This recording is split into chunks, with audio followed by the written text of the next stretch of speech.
when you're negotiating, how business you're going to give away.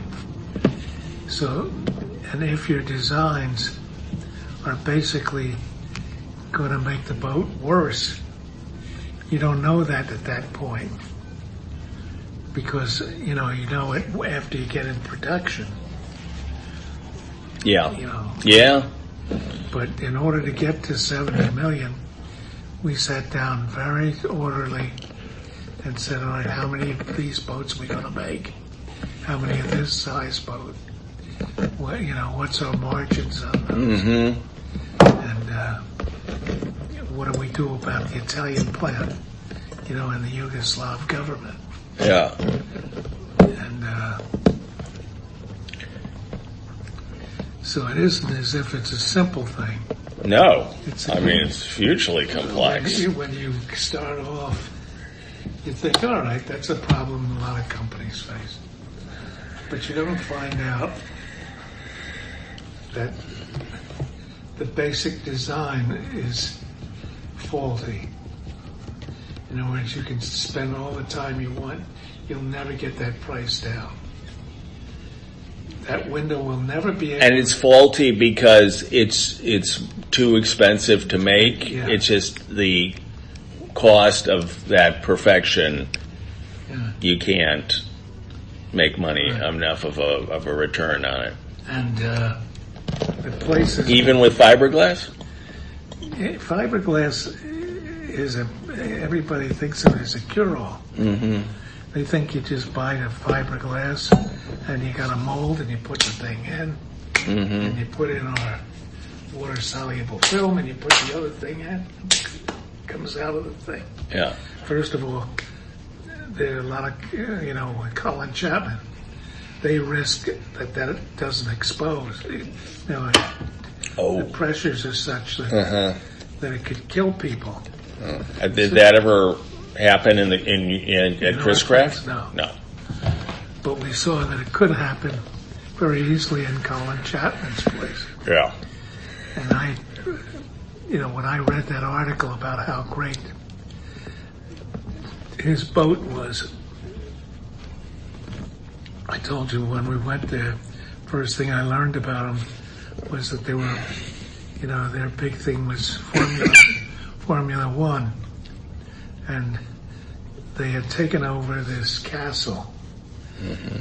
And they had all the cars lined up they were going that night to France, mm-hmm. By boat. Mm-hmm. And then, the race was probably a week later. But they would, needed to try to track it all. Mm-hmm. But when I saw that, and I read about how dangerous this thing is. Yeah. When you read the article in boating, you thought, Jesus, this could be to save you the whole fucking business. Yeah. And so when I read it, I said, I gotta meet this guy. Mm. If we can make boats, his designs, English guys are basically smaller. Mm. So even in cars and anything else, And remind me, did he end up collaborating with you, or he just? Yeah, we worked on a couple things together. Okay. And I met the great designer who was designing all the big yachts, and he designed them down to where that was when the Arabs were getting rich. So he would make the boat, including the bathrobes and every detail. Oh yeah, you were telling me that. And I can't think of his name. We figured it out one time. Yeah. Yeah. But his boats to this day are still, yeah. A lot of the basic designs everybody is following. Mm-hmm. And then when I saw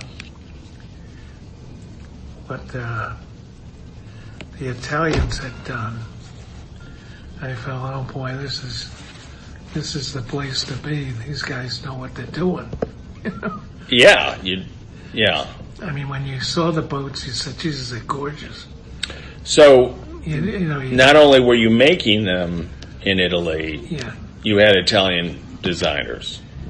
Oh, yeah. Yeah. But the thing with Colin was that, at the Hotel de Cap, some of the Italian designers had already built boats that were similar in style. Mm-hmm. I'm sure that Colin didn't. Colin's boats had small bathrooms. It had, almost like a cramped space. Mm-hmm. So, but when you saw that fucking boat, especially at the Hotel de Cap, come in like a 35-footer, you'd say, I'd like to have one of those. And yeah, impressive. So then, after George Irvine. George Irvine was a society guy. Oh. He was the third. I should have known that. He was a junior, but yeah. I think the third. Yeah. And he so he was. Yeah, I figured, listen, I tried everything else. I got to try it with whoever is available. So then next in line was James R. McQueen Jr. Yeah, Jim McQueen, He took a very bad company. Trojan boat. Yeah, which was manufactured in Lancaster, Pennsylvania, right? He had facilities in Pennsylvania, Maryland, and Canada. Yeah. Employed 700 people. And they made, crappy. It was the second largest producer of inboard wooden boats.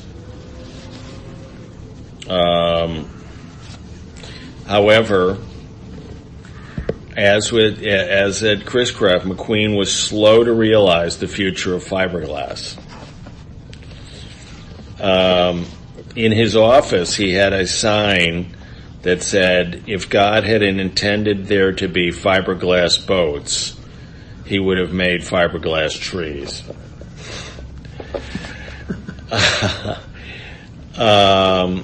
By the time Trojan realized that fiberglass was indeed the future, it did not have the funds to make the switch to fiberglass. Truth of it is, nobody did. Okay. But this Whitaker Corporation had gone on a boat building buying spree. Yeah, that was what's his name? I can't think of his name. It'll probably say here. But it amazed me is that this son of a bitch didn't know anything about boats. Whitaker? Yeah. The Whitaker Corporation guy. Yeah, I'm trying to think of his name. He built the biggest boat company. I think they say here that he kept acquiring. Yeah, and I could never understand what the fuck he sees that I don't see. Sure.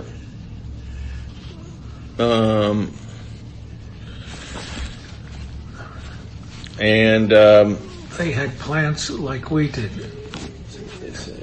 They had plants, yeah. In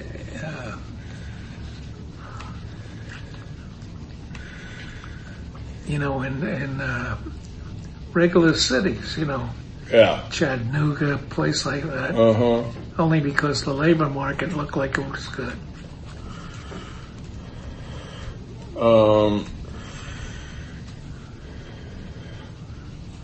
So James McQueen, now president of Chris Craft, had to deal with the ongoing threat to the industry, the energy crisis.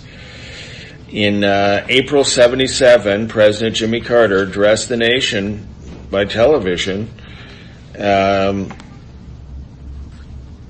he said that the energy crisis has not yet overwhelmed us, but it will if we do not act quickly.